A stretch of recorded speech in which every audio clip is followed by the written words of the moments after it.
नमस्कार, मैं आपकी दोस्त वंदना। आपका वाणी चैनल पर स्वागत है।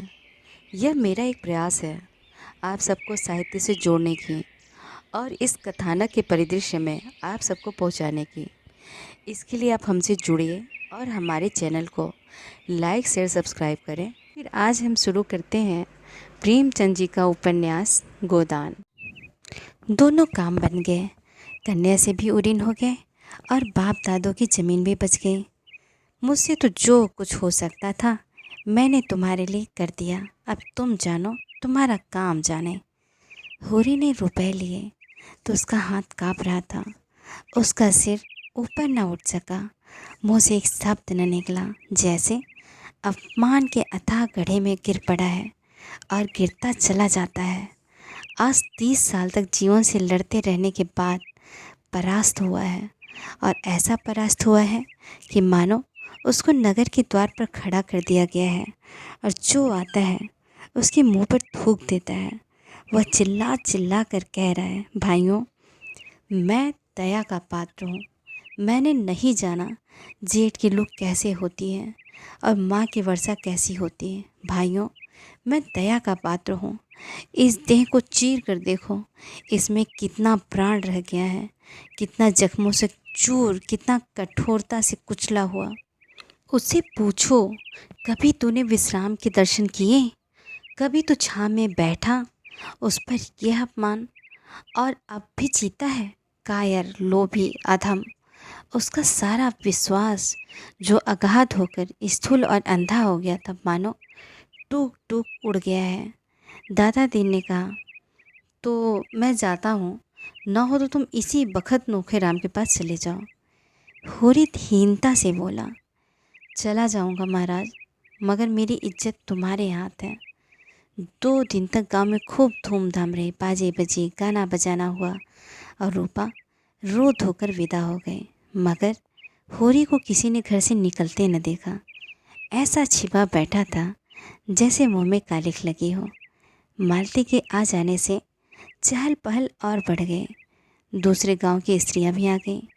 गोबर ने अपने सील सनेह से गांव को मुक्त कर लिया है। ऐसा कोई घर न था जहां वह अपने मीठे व्यवहार की याद न छोड़ आया हो। भोला तो उसके पैरों पर गिर पड़े। उनकी स्त्री ने उनको पान खिलाया और 1 रुपया विदाई दी और उसका लखनऊ का पता भी पूछा। कभी लखनऊ आएगी तो उसे ज़रूर मिलेगी। अपने रुपए की उससे चर्चा न की। तीसरे दिन जब गोबर चलने लगा तो होरी ने धनिया के सामने आंखों में आंसू भरकर यह अपराध स्वीकार किया जो कई दिनों से उसकी आत्मा को मथ रहा था, और रो कर बोला, बेटा, मैंने इस ज़मीन के मोह से पाप की गठरी सिर पर ला दी।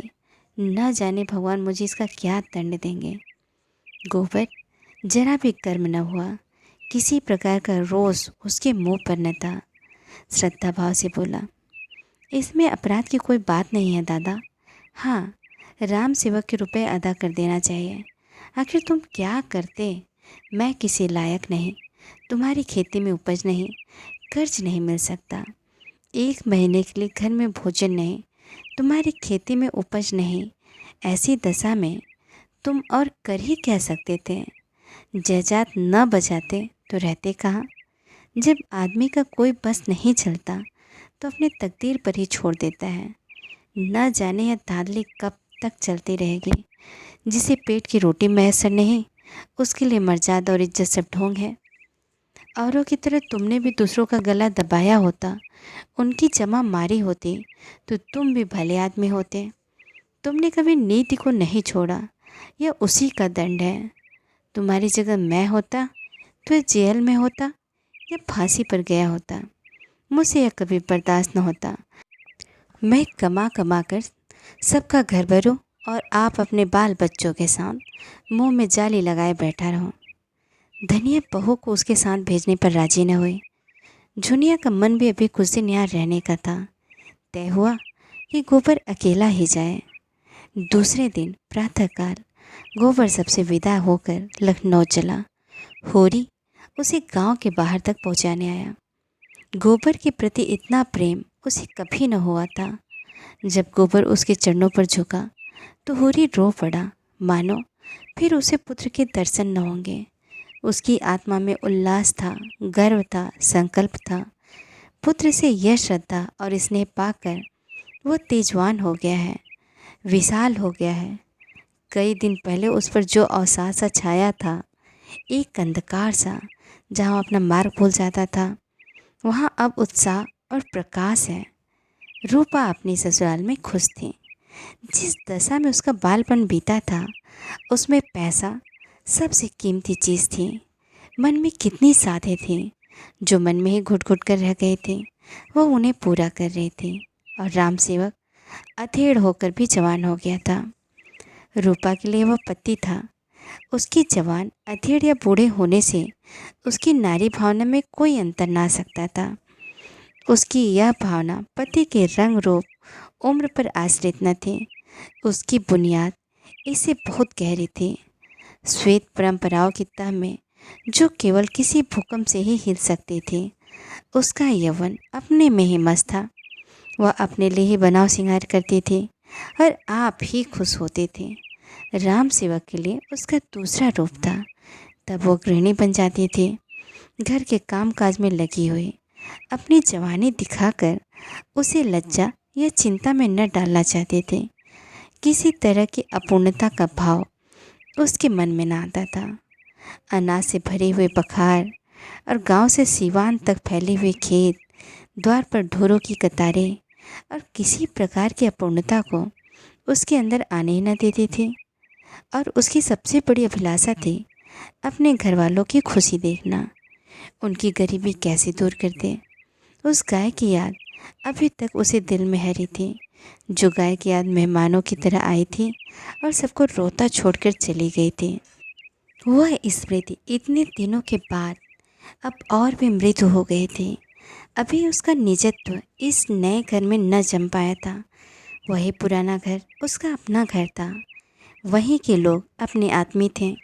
उन्हीं का दुख उसका दुख और उन्हीं का सुख उसका सुख था। इस द्वार पर ढोरों का एक रेवड़ देखकर उसे वह हर्ष न हो सकता था जो अपने द्वार पर एक गाय देखकर होती। उसके दादा की यह लालसा कभी पूरी न होने पाई। जिस दिन वह गाय आई थी, उन्हें कितना उत्साह हुआ था, जैसे आकाश से कोई देवी आ गई हो। तब से फिर उन्हें इतनी समाई ही न हुई कोई दूसरी गाय लाते। पर वह जानती थी आज भी वह लालसा होरी के मन में उतनी ही सजग है।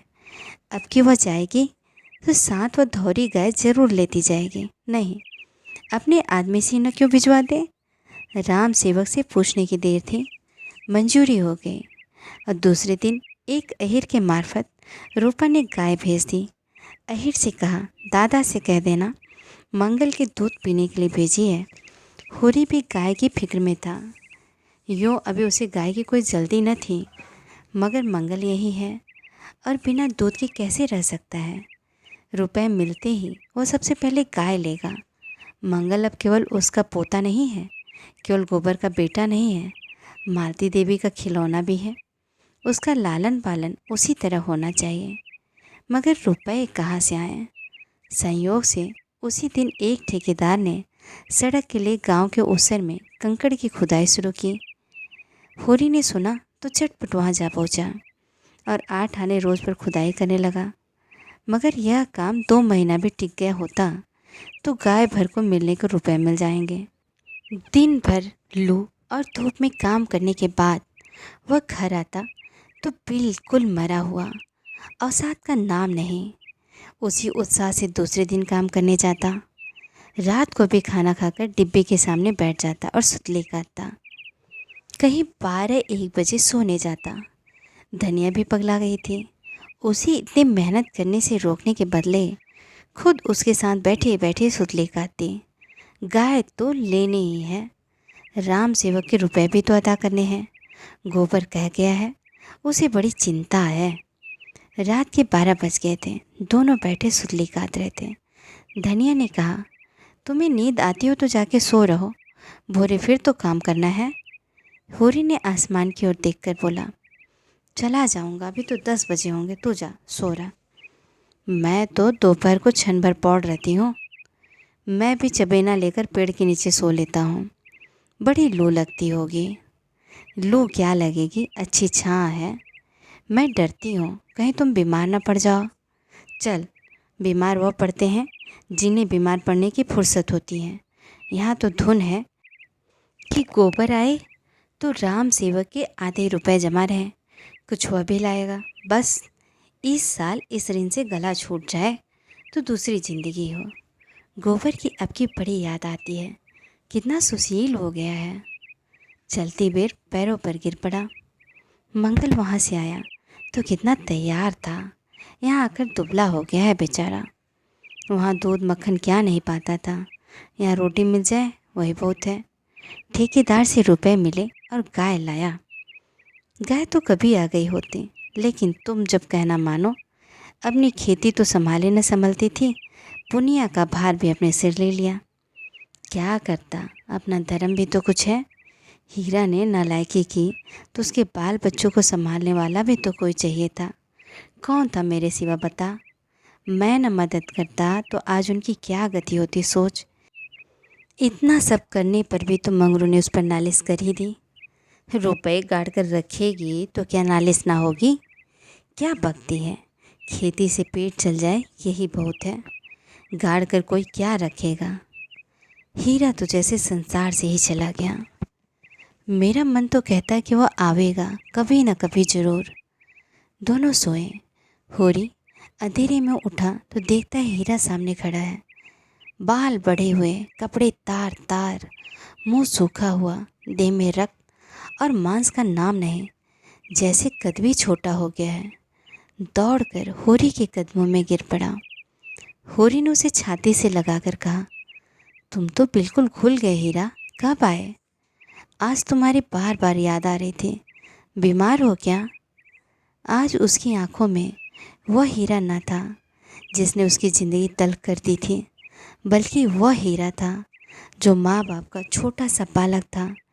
बीच के ये 25-30 साल जैसे मिट गए, उनका कोई चिन्ह भी नहीं था। हीरा ने कुछ जवाब न दिया, खड़ा रो रहा था। होरी ने उसका हाथ पकड़कर गदगद कंठ से कहा, क्यों रोते हो भैया, आदमी से भूल चूक होती है, कहाँ रहे इतने दिन? हीरा कातर स्वर में बोला, कहाँ बताऊँ दादा, बस यही समझ लो कि तुम्हारे दर्शन बदे थे, बच गया। हत्या सिर पर सवार थी। ऐसा लगता था कि वह गौ मेरे सामने खड़ी है, हर दम सोते जागते कभी आंखों से ओझल न होती। मैं पागल हो गया और 5 साल पागल खाने में रहा। आज वहाँ से निकले 6 महीने हुए, मांगता खाता फिरता रहा। यहाँ आने की हिम्मत न पड़ती थी। संसार को कौन मुँह दिखाऊंगा। आखिर जी न माना, कलेजा मजबूत करके चला आया। तुमने बाल बच्चों को? होरी ने बात काटी, तुम नाहक भागे। अरे दरोगा को 10-5 देकर मामला रफे दफे कर दिया जाता और होता क्या। तुमसे जीते जी उरिन न होऊंगा दादा, मैं कोई गैर थोड़े हूँ भैया। होरी प्रसन्न था। जीवन के सारे संकट, सारी निराशाएं मानो उसके चरणों पर लौट रही थीं। कौन कहता है जीवन संग्राम में वह हारा है? यह उल्लास, यह गर्व, यह पुलक क्या हार के लक्षण है? इन्हीं हारों में उसकी विजय है। उसके टूटे फूटे अस्त्र उसकी विजय पताकाएं हैं। उसकी छाती फूल उठी है, मुख पर तेज आ गया है।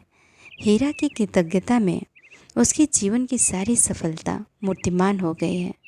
उसके बखार में 100-200 मन अनाज भरा होता, उसकी हांडी में 5,000 गड़े होते, पर उसे यह स्वर्ग का सुख क्या मिल सकता था। हीरा ने उसे सिर से पांव तक देखकर कहा, तुम भी बहुत दुबले हो गए हो दादा। हीरा ने हंसकर कहा, तो क्या यह मेरे मोटे होने के दिन है? मोटे वह होते हैं जिन्हें न ऋण का सोच होता है न इज्जत का। इस ज़माने में मोटा होना बेहयाई है। 100 को दुबला करके तब एक मोटा होता है। ऐसे मोटेपन में क्या सुख? सुख तो जब है कि सभी मोटे हों। शोभा से भेंट हुई, उससे तो रात ही भेंट हो गई थी। तुमने तो अपनों को भी पाला, जो तुमसे बैर करते थे उनको भी पाला और अपना मर्जाद बनाए बैठे हो। उसने तो खेती बाड़ी सब बेच बाच डाले और भगवान ही जाने उसका निबाह कैसे होगा। आज होरी खुदाई करने चला तो देह भारी थी। रात की थकन दूर न होने पाई थी, पर उसके कदम तेज थे और चाल में निर्द्वंद्वता की अकड़ थी। आज 10 बजे से ही लू चलने लगी और दोपहर होते होते तो आग बरस रही थी। होरी कंकड़ के झव्वे उठा उठाकर खदान से सड़क पर लाता था और गाड़ी पर लाता था। जब दोपहर की छुट्टी हुई तो बेदम हो गया था।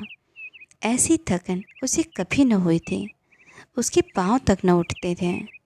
देह भीतर से झुलसी जा रही थी।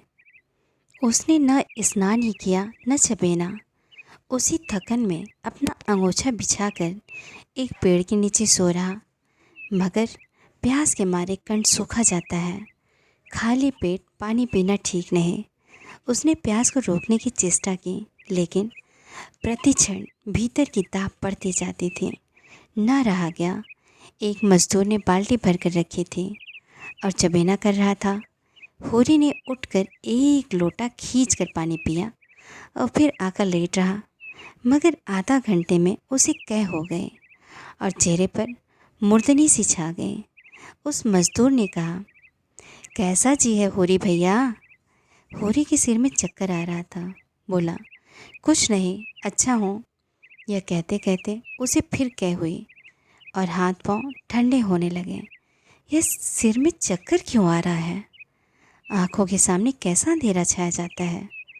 उसकी आंखें बंद हो गईं और जीवन की सारी स्मृतियाँ सजीव हो होकर हृदय पट पर आने लगें। लेकिन बेक्रम, आगे की पीछे, पीछे की आगे, स्वप्न चित्रों की बातें बेमेल, विकृत, असंबद्ध। वो सुखद बाल बनाया जब वो गुल्लियाँ खेलता था और माँ की गोद में सोता था। फिर देखा जैसे गोबर आया है और उसके पैरों पर गिर रहा है। फिर दृश्य बदला। धनिया दुल्हन बनी हुई है, लाल चुंदरी पहने उसको भोजन करा रही थी। फिर एक गाय का चित्र सामने आया, बिल्कुल कामधेनु सी। उसने उसका दूध दुहा और मंगल को पिला रहा था कि गाय एक देवी बन गई। और उसी मजदूर ने फिर पुकारा, दोपहरी ढल गई होरी, चलो झौआ उठाओ। होरी कुछ न बोला। उसके प्राण तो न जाने किस लोक में उड़ रहे थे। उसकी देह जल रही थी, हाथ पांव ठंडे हो रहे थे, लू लग गई थी। उसके घर आदमी दौड़ा गया। 1 घंटे में धनिया दौड़ी हुई आ पहुँची। शोभा और हीरा पीछे पीछे खटोले की डोली बनाकर ला रहे थे। धनिया ने होरी की देह छुई तो उसका कलेजा सन्न सा हो गया, मुख कांतिहीन हो गया था। कांपती हुई आवाज़ से बोली, कैसा जी है तुम्हारा? होरी ने अस्थिर आंखों से देखा और बोला, तुम आ गए गोबर। मैंने मंगल के लिए गाय ले ली है, वह खड़ी है, देखो। धनिया ने मौत की सूरत देखी थी, उसे पहचानती थी। उसे दबे पांव आते भी देखा था, आंधी की तरफ भी देखा था। उसके सामने सास मरी, ससुर मरा, अपने तो पालक मरे, गांव के 50 आदमी मरे। प्राण में एक धक्का सा लगा। वह आधार जिस पर जीवन टिका हुआ था जैसे खिसका जा रहा था। लेकिन नहीं, यह धैर्य का समय है। उसकी शंका निर्मूल है। लू लग गई है, उसी से अचेत हो गए हैं। उमड़ते हुए आंसुओं को रोक कर बोले, मेरी ओर देखो, मैं हूँ, क्या मुझे नहीं पहचानते? होरी की चेतना लौटी। मृत्यु समीप आ गई थी। आग दागने वाली थी। धुआं शांत हो गया था। धनिया को दीन आंखों से देखा। दोनों कोनों से आंसू की 2 बूंदें ढुलक पड़ी। छीड़ स्वर में बोला, मेरा कहा सुना माफ़ करना धनिया, अब जाता हूँ। गाय की लालसा मन में ही रह गई। अब तो यहाँ के रुपए क्रियाक्रम में हो जाएंगे। रो मत धनिया, अब कब तक जिलाएगी? सब दुर्दशा तो हो गई, अब मरने दे। और उसकी आंखें फिर बंद हो गई। उसी वक्त हीरा और शोभा डोली लेकर पहुंच गए। होरी को उठाकर डोले में लिटाया और गांव की ओर चले। गांव में यह खबर हवा की तरह फैल गई। सारा गांव जमा हो गया। होरी खाट पर पड़ा शायद सब कुछ देखता था। सब कुछ समझता था, पर ज़बान बंद हो गई थी। हाँ, उसकी आँखों से बहते आंसू बतला रहे थे कि मोह का बंधन तोड़ना कितना कठिन हो रहा है। जो कुछ अपने से नहीं बन पड़ा, उसी के दुख का नाम तो मोह है। पाले हुए कर्तव्य और निपटाए हुए कामों का क्या मोह। मोह तो उन अनाथों को छोड़ जाने में है जिनके साथ हम अपना कर्तव्य ना निभा सकें। उन अधूरे मंसूबों में है जिन्हें हम पूरा न कर सकें। मगर सब कुछ समझ कर भी धनिया आशा की मिटती हुई छाया को पकड़ी हुई थी। आंखों से आंसू गिर रहे थे, मगर यंत्र की भांति दौड़ दौड़ कर कभी आम भूनकर पना बनाती, कभी होरी की देह में गेहूं की भूसी की मालिश करती। क्या करे, पैसे नहीं हैं, नहीं किसी को भेजकर डॉक्टर बुलाती।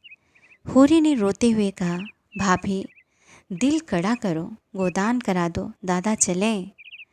धनिया ने उसकी ओर तिरस्कार की आंखों से देखा। अब वो दिल को और कितना कठोर करे। अपने पति के प्रति उसका जो कर्म है, क्या वो उसको बताना पड़ेगा? जो जीवन का संगी था, उसके नाम को रोना ही उसका क्या धर्म है? और कई आवाज़ें आए, हाँ गोदान करा दो, अब यही समय है। धनिया यंत्र की भांति उठी। आज जो सुतली बेची थी, उसके 20 आने पैसे लाई और पति के ठंडे हाथ में रखकर सामने खड़ा दाता दीन से बोली, महाराज घर में न गाय है, न बछिया, न पैसा, यही पैसे हैं, यही इनका गोदान है। और पछाड़ खाकर गिर पड़ी। धन्यवाद।